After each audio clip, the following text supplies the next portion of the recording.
Alors, attention, les esgourdes. Avant de plonger, tête baissée, petit avertissement rapide.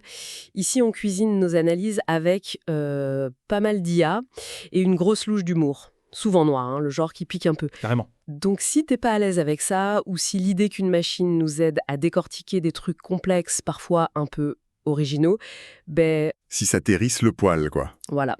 Mais tu peux zapper, hein, pas de souci. Ou alors reste, écoute, et qui sait, peut-être que ça va te défriser dans le bon sens. Et on précise aussi qu'on cause couramment 4 langues ici. Le français, évidemment, l'anglais pour le style, le second degré, ça c'est notre langue maternelle, Ah oui. et parfois, quelques allusions qu'il faut un peu rougir. Donc, si t'as pas encore soufflé tes 18 bougies... Ouais, circuli, rien à voir pour toi, gamin ou gamine. Exactement. Bon, et la grosse nouvelle, saison 2 de Robotaris Deep Dive, c'est parti. Et c'est en français, ouais monsieur. Enfin, Enfin. Bon, aujourd'hui on va se pencher sur des notes, un peu barrées on va dire, des descriptions d'objets, assez spéciaux. Peut-être qu'elles viennent des archives d'un certain Alyosha Baroshko-Latowski, va savoir. ou alors, peut-être qu'elles viennent du Conseil des gouvernances unifiées, le CGU. Faut faire gaffe avec eux. Ils ont des oreilles partout, ces chacals. Le CGU t'écoute, le CGU t'entend. Tout le temps. Ouais, t'as raison, méfiance. Brrr. Bref, on va décortiquer 3 de ces bidules étranges. Prépare-toi, ça promet d'être folklorique. Tu commences avec quoi, mon cher expert? Le truc qui chante. Le collier. Avec plaisir. Alors, imagine un collier. Le chante-lune. Simple, hein? En argent, cristal de roche. Presque mignon, quoi. Sauf que... Sauf que quoi? Accouche. Dis-nous. Mais sauf que si tu le portes et que t'es sous pression, genre méga stressé, tu vois, ou même si t'es juste un blanc, que tu sais plus quoi dire, bim, le collier prend le contrôle de ta voix. Carrément. Et il te fait faire quoi? Une déclaration d'amour enflammée? Réciter du Molière? Oh non, bien mieux. Ou pire, ça dépend. Il te force à faire du scat. Du scat? Ouais. Mais attention, hein, pas le scat classe, genre Ella Fitzgerald. Non, non. Plutôt la version Musac d'ascenseur. Le truc bien insipide, bien répétitif. Non! Le doubidou-wap d'attente téléphonique pourri pendant que t'essayes d'esquiver un laser. Mais c'est génial! C'est exactement ça. Le texte donne un exemple parfait. T'es face à un piège, ok? Ton pote crie « Attention, un piège! Ne bougez plus !» Toi, t'es paralysé par le stress, tu veux prévenir, mais rien ne sort. Et là, le collier s'active. Dobidou-bidou-wap, scooby-doo-bidou-bida, wop wop wop wop. Ah, l'horreur! C'est ridicule! Attends, c'est pas fini. Ton pote te hurle dessus. Mais fais quelque chose! Tu paniques encore plus, tu veux crier un truc utile et ça sort guet-jean. Bidi bidi bidi boum, bidi bidi bidi boum.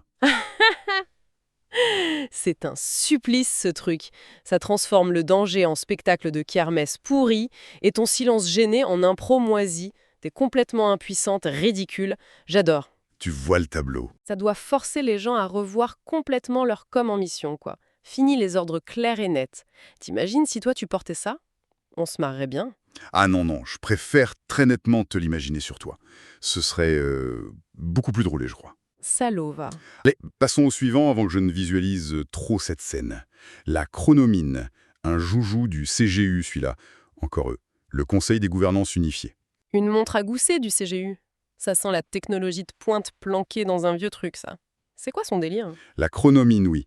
Boîtier en cuivre, un peu patiné, tu vois, vieillot. Cadran super chelou avec des motifs géométriques qui te filent mal au crâne. Ça paie pas de mine, comme tu dis. Mais ça te permet de remonter le temps. Sérieux? Genre, retour vers le futur de poche. Comment ça marche, ce machin?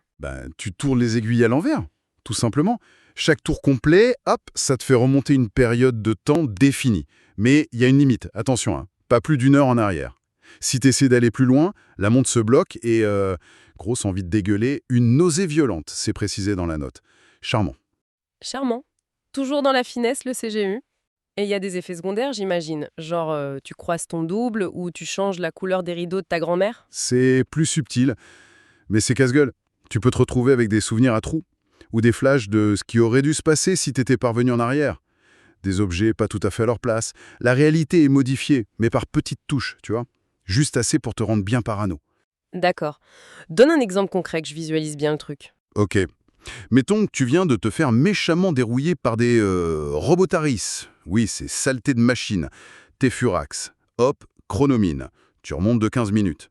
Et paf, tu te retrouves juste avant la baston, mais cette fois tu connais leur tactique. Deuxième chance, quoi. Ou alors, autre cas, tu tombes dans un piège mortel. Une trappe s'ouvre. T'as juste le temps de remonter quelques secondes pour éviter le pas fatal. Tu te retrouves juste avant avec une sale impression de déjà-vu. Pas mal. Mais ça a l'air trop beau pour être vrai. C'est trop simple. Il est où le piège? La couille dans le potage. Ah, sourire entendu. Bien sûr qu'il y a une couille. Tu commences à les connaître, hein. C'est dans l'activation. Normalement, dès que tu lâches le remontoir, après avoir tourné les aiguilles, zou, tu sautes dans le passé. Instantané. Pour les urgences. Mais, il y a une fonction cachée. L'activation en retard. Des aiguilles, attention, faut être précis. Tu peux programmer le saut temporel pour qu'il se déclenche entre 1 et 10 secondes plus tard, après avoir lâché. L'idée, c'est de pouvoir faire un dernier truc avant de te barrer dans le passé. Genre, tu programmes le saut pour dans 5 secondes, tu balances une grenade sur une porte blindée qui se ferme. Ah ouais, malin. Et zoom! Tu te retrouves 10 minutes avant, peinard, pendant que l'explosion fait son œuvre dans le futur que tu viens de quitter. Malin. Mais super risqué, non? Si tu te foires dans la manip. Carrément. C'est là tout le sel. Si t'as les doigts qui tremblent, si tu fais un faux mouvement en programmant, bah le saut part direct. Immédiatement. Et tu peux te retrouver dans une merde encore plus noire qu'avant. C'est un pari de fou. Un truc pour les joueurs qui ont des cojeunes en titane ou qui sont juste complètement inconscients. Un outil puissant, mais qui peut te péter à la gueule à tout moment. Typique du CGU, ça. Toujours le petit détail qui tue. Ouais, j'imagine déjà les catastrophes. Rembobiner pour finalement se prendre le mur encore plus fort. Allez, balance le dernier artefact de l'horreur. Je suis prête. Alors là, accroche-toi bien. Une écharpe. Une écharpe? Ouais, une écharpe qui te fait la causette psy. Ah, l'écharpe psychanalyste. Sophistiquée, mais... comment dire? Elle a dû sécher les cours de psycho, je crois. Elle a entendu parler de concepts, genre le complexe d'Oedipe, mais elle a absolument rien pigé au truc. Elle est conne comme ses pieds, en gros. Hein. C'est ça. Disons qu'elle est... créative dans son ignorance. Très créative. Elle a même inventé son propre concept, le complexe de DIP, dilemme interpersonnel. Et elle le voit partout, absolument partout. DIP? Débile, incroyablement persistant? Ça lui avait bien? Ah ah, pas mal. Mais non, dilemme interpersonnel. Pour elle, chaque action, chaque choix, c'est un DIP caché. Tu choisis une épée plutôt qu'une hache, l'écharpe te murmure à l'oreille, voix monocorde et pseudo-profonde, l'épée, finesse, dilemme interpersonnel évident avec votre père qui préférait sans doute la force brute de la hache. Explorons ce conflit d'identité latent. N'importe quoi. Et si je me planque derrière un mur pour éviter des tirs? La dissimulation. Peur de l'asimilité, manifestation flagrante du DIP liée à une carence affective précoce. Analysons cette peur de l'engagement. Elle peut même te sortir que ton attachement à ton flingue compense un manque d'amour paternel, comme si c'était une collection de timbres. Mais c'est génialement débile. Faut un exemple en situation. Vite. Parfait. T'es devant deux chemins. Gauche, rapide mais plein de robotraries, et ça mène vers une zone contrôlée par le CGU. Droite, plus long, mais ça a l'air plus safe. Tu réfléchis à voix haute. Bon, gauche, les robotraries pour le CGU, ça craint un peu. Droite, plus peinard, mais plus long. Un dilemme. Fascinant. C'est un dilemme interpersonnel typique. Le chemin de gauche, la confrontation avec l'autorité paternelle, le CGU. Le chemin de droite, la recherche de la sécurité maternelle, le confort. Vous êtes coincé entre ces deux archétypes relationnels.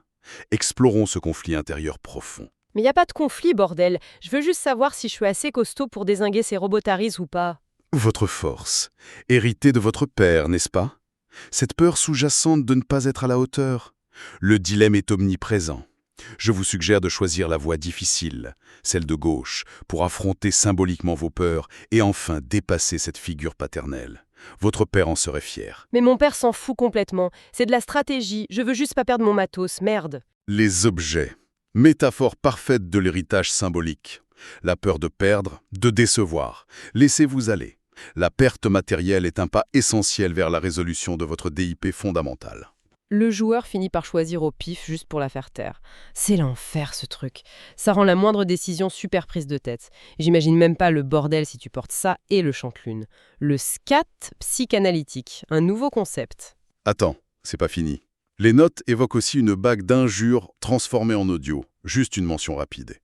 Imagine la scène. T'as l'écharpe qui te bassine avec ton DIP imaginaire. Tu t'énerves, qu'il l'insulte. Putain, mais tu vas me lâcher, espèce de connard d'écharpe.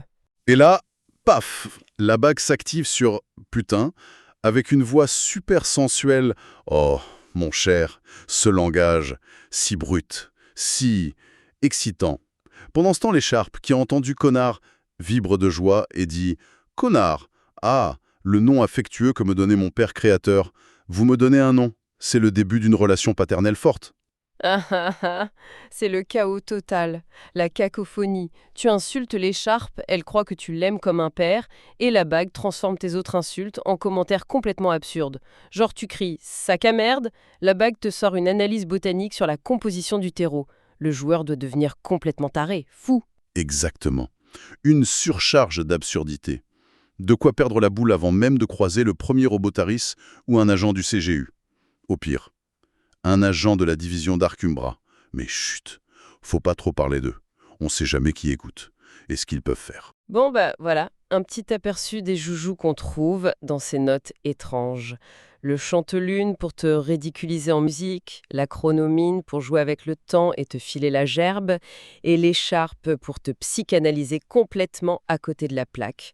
Franchement, qui invente des trucs pareils? Ce Alyosha. Ouais, regard caméra imaginaire. Le CGU pour nous faire péter un câble avant même de commencer. Peut-être que le but n'est pas juste de tester les compétences, tu sais.